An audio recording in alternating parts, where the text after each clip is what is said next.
In all our religions, we say that all our children are of equal value in the eyes of God. All religions believe that. All our children are of equal value in the eyes of God. And in the eyes of God, my friends, I'm sure they are. But not in the eyes of America. In the eyes of America, because of the unjust, undemocratic, and archaic way we finance public education, our children come into the classroom with a price tag printed on their forehead. The little ones I write about are cheap children. They're like Kmart babies. They're $8,000 babies. You want to see an $18,000 baby, you have to go out to the rich suburbs. That's just unacceptable in a nation that would like to view itself as a good society. Sometimes when I'm in these inner city schools for months on end, I forget what it's like in schools that serve the mainstream of the nation. You actually forget. You start to think in terms of, make do. Like, what would make this separate and unequal school run more efficiently? Which is pretty much, what the standards movement is about. But you forget what goes on in wonderful schools that have plenty of money. So I went back last spring into some good suburban schools in order to remind myself what money buys for children in a middle class or affluent community. One of the wonderful things it buys is lots of warm and personal attention from a teacher who has time to listen to each child patiently, to enjoy each child's personality. Not to feel she's under the sword because she has so many students in her class and because there's so much pressure from state accountability demands that she can't pause to pay attention to this child. She's under that sword. In many inner city schools, they use the term time on task.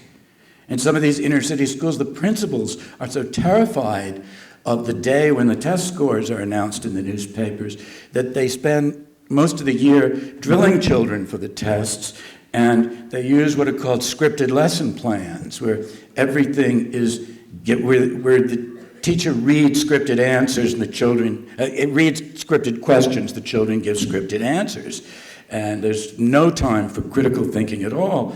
And many principals who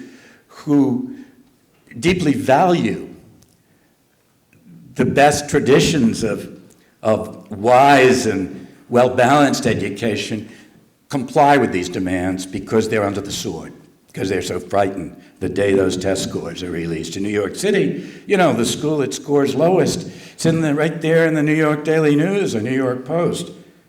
The 10 worst schools in the city, how would you like to be that principal? So the teachers have no opportunity to interrupt and pay attention to that child who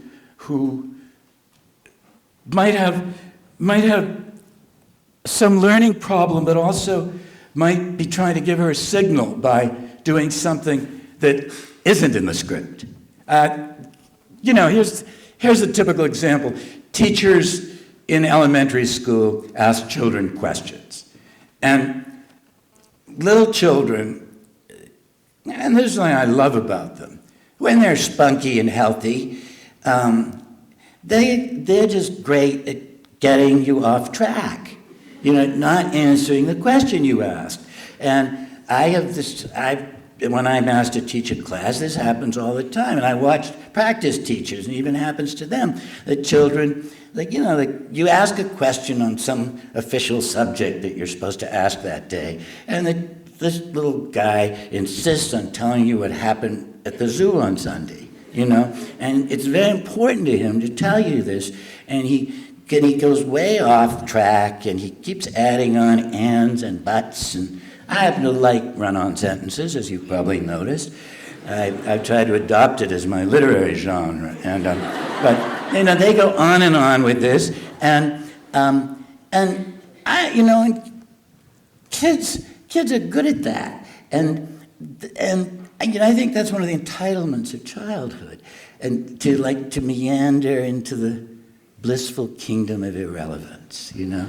And one of these little munchkins gets off track and is telling you, is wandering way off. The teacher can afford to listen, and instead of getting panicked and wondering if this is in the state standards or not, you know, she can follow that little course, and sometimes if she does, she finds a secret treasure at the end. And that treasure turns out to be the key that unlocks that child's motivation.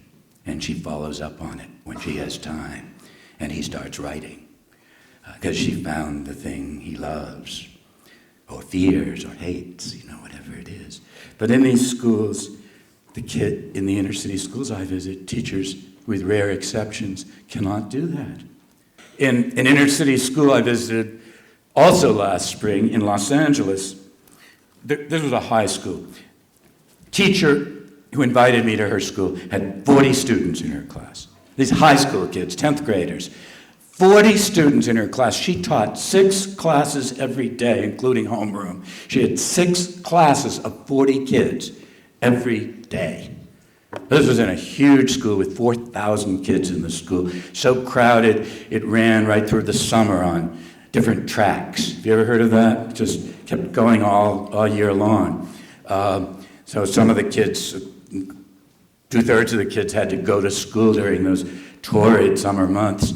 It was very moving. Students at that school were forced against their will to take vocational courses. Have you ever heard of that happening in the low-scoring kids in some schools? Well, in this case, all the kids in this school, even the ones who wanted to go to college. Mariah had her eyes set on college. She wanted to come to Boston to New England.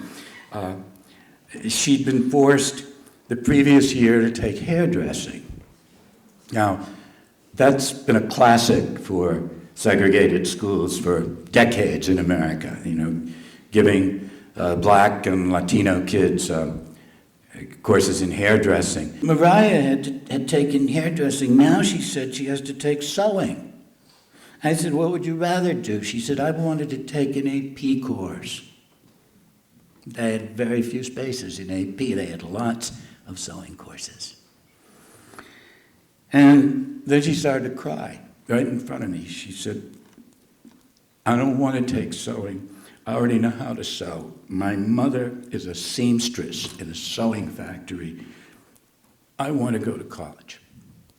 And there was this tough kid in the class, this guy.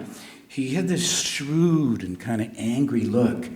And, you know, a lot of these guys who look tough have a certain angry brilliance, if you can ever elicit it. And he got burningly angry suddenly for her sake.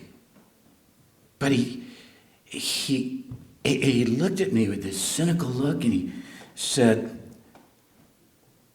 the owners of the sewing factories need workers, right? And I didn't answer him. Mariah said, I guess they do. And he said, and they're not going to hire their own kids for those jobs, are they? And somebody said, why not? And Mariah said, so they can grow beyond themselves, but we remain the same. And he was sort of unrelenting. He said, you're ghetto, so you learn to sew.